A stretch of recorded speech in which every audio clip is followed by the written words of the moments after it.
राजमहल में कुंवर धर्मेंद्र सिंह का राज तिलक हुआ। राज तिलक समारोह को देखने के लिए सैकड़ों की संख्या में लोग राजमहल पहुंचे, लेकिन राज तिलक समारोह का विरोध कर महल की रानी गीता देवी रंग में भंग उन्होंने डाल दिया और इसे कोर्ट में चुनौती दे दी है।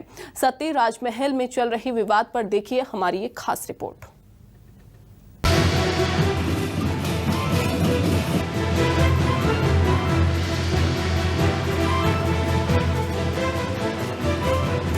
भले ही हमारा देश आजाद है और यहाँ पर राजशाही की परंपरा खत्म हो गई है, लेकिन आजादी के बाद भी राजा महाराजा अपने युवराज के राज तिलक करने की परंपरा निभाते चले आ रहे हैं। शक्ति राजा सुरेंद्र बहादुर सिंह के 79वें जन्मदिन के मौके पर उनके दत्तक पुत्र धर्मेंद्र बहादुर सिंह का राज तिलक हुआ और उन्हें राजमहल का जिम्मा सौंपा गया। शक्ति के महामाया मंदिर में पूजन और राज तिलक के बाद रथ में सवार होकर धर्मेंद्र बहादुर ने नगर भ्रमण किया और शक्ति के लोगों का अभिवादन स्वीकार किया।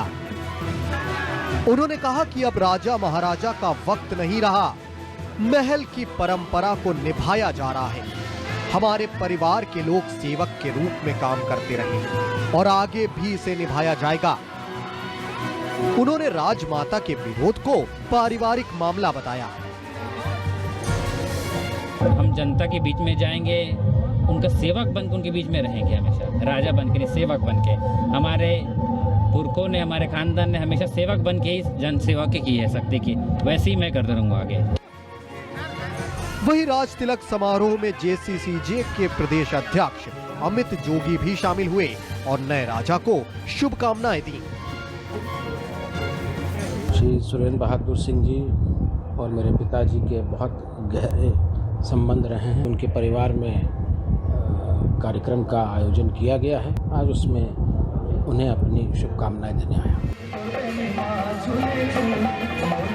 एक तरफ जहां राजमहल में नए राजा के राज तिलक को लेकर जश्न का माहौल रहा, वहीं रानी गीता देवी ने धर्मेंद्र बहादुर सिंह के राजा बनने का खुलकर विरोध किया और कोर्ट से मामले में दखल देने की अपील की है। रानी गीता देवी के अधिवक्ता ने बताया कि साल 1991 में गीता देवी सिंह की शादी सुरेंद्र बहादुर सिंह से हुई थी, लेकिन शादी के बाद से अब तक उनकी कोई संतान नहीं है। उनका अपने घर नेपाल में आना जाना लगा। इस बीच महल में रहने वाले दासी पुत्र धर्मेंद्र अब राजा सुरेंद्र बहादुर की संपत्ति का दावेदार बन रहा है। उन्होंने कहा कि धर्मेंद्र को गोद नहीं लिया गया है, उसे राजा घोषित करना नियमों के खिलाफ है। हमारा जो पक्षकार है, जो उनके दाम्पत्य जीवन में जीवन संगनी है, उनके सहमति के अगर हो तो निश्चय ही एक नैसर्गिक अधिकार का उल्लंघन होता है और इसे माननीय न्यायालय ने इसीलिए आगामी तारीख के लिए स्थगन दे दिया है कि इस तरह का कोई उत्तराधिकारी या कोई कार्यक्रम आयोजित न करें। धर्मेंद्र बहादुर सिंह का राज तिलक तो हो गया, लेकिन विवादों का साया पीछा नहीं छोड़ रहा। ऐसे में देखना होगा कि आने वाले दिनों में राजमहल की इस लड़ाई में क्या नए मोड़ आते हैं। जांजगीर चांपा से रवि गोयल के साथ टीम न्यूज़ 24 मध्य प्रदेश छत्तीसगढ़।